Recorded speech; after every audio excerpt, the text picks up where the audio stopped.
NOLA Gent here at the Cherokee Trading Post. Yeah! Welcome to NOLA Gent. Let the good times roll. The Cherokee Trading Post in Sevierville, Tennessee is a great little spot to stop off on your way into Pigeon Forge and Gatlinburg, Tennessee. They have a Native American theme going on, and they advertise quite a few items. They do have fireworks listed as one of the items they offer. Maybe that's more of a seasonal thing because I did not see any fireworks during my visit here. But I did seem to see quite a lot of other things here. This place has quite a wide selection of many different types of items. All sorts of different things that should make any tourist quite happy in your search for that special memento of your visit to the area. The majority of the store seems to be taken up by clothing items, and then they have quite a nice selection of some jewelry items, and then they just have all sorts of other things that are of all manner of description, but generally the theme is Native American, but they go on to some other categories as well. So as we're walking through the store, just taking a look at some of these items, you can see they do have some Christmas items as well, and then some china, and they have some paintings of animals here. So a little combination of Christmas and animal paintings, and then some more china, decorative plates, and other types of items like that. And then on this aisle, we have some items that look like they're crafted out of cedar. Some of them look to be little houses, maybe bird houses, and then just some other boxes that might be jewelry boxes that have some decoration on top of them. And then some postcards right here. Then the jewelry case is right here in front of us as we turn the corner to go down the next aisle.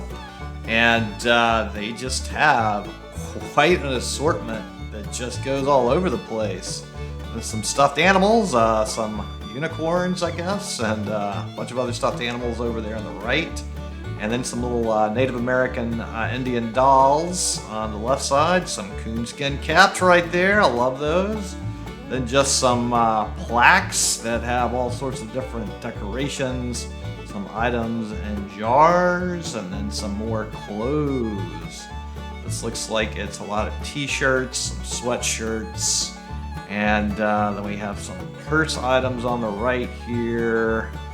And then we can see a little more of the jewelry counter right here in front of us again as we turn the corner again. And then we have some more t-shirts and hats and all sorts of clothing items here.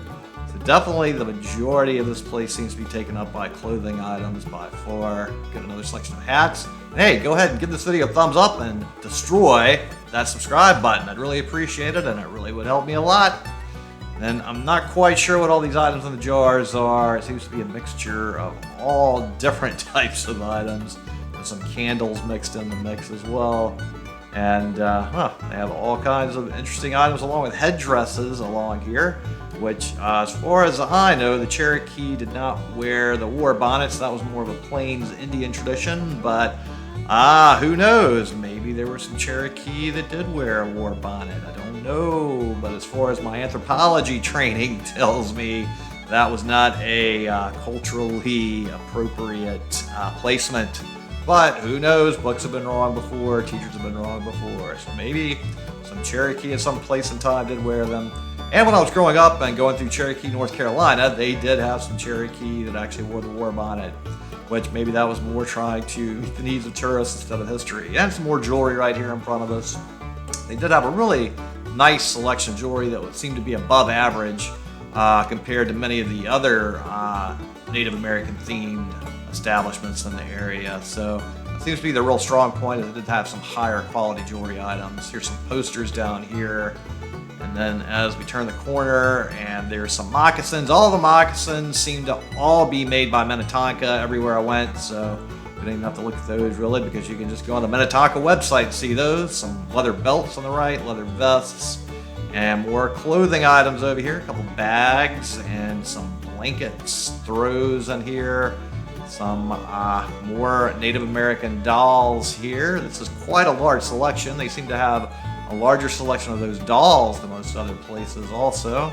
And some outerwear even, so they even get a little bit of jackets and other items there. And it looks like some quilts over here on the left as well. And then we get into some more purses, bags, and wow, quite a selection of handbags, it looks like, and more t-shirts, and then some blanket throws on the right, and more shirts ahead, and some looks like some fluffy fleece outerwear, and then some other shirts and jackets in this area.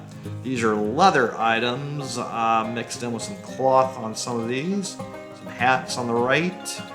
So they have quite a comprehensive selection of clothing items. So, interesting place, and as we're heading on out, they definitely are an interesting place with a lot to see, so stop on in and check it out on your way in. Thanks for watching. I really appreciate it. And if you would just click on the little circle here with a picture of my head in there and subscribe to the NOLA Gent channel, it would really help me a lot. I really appreciate it. Thank you.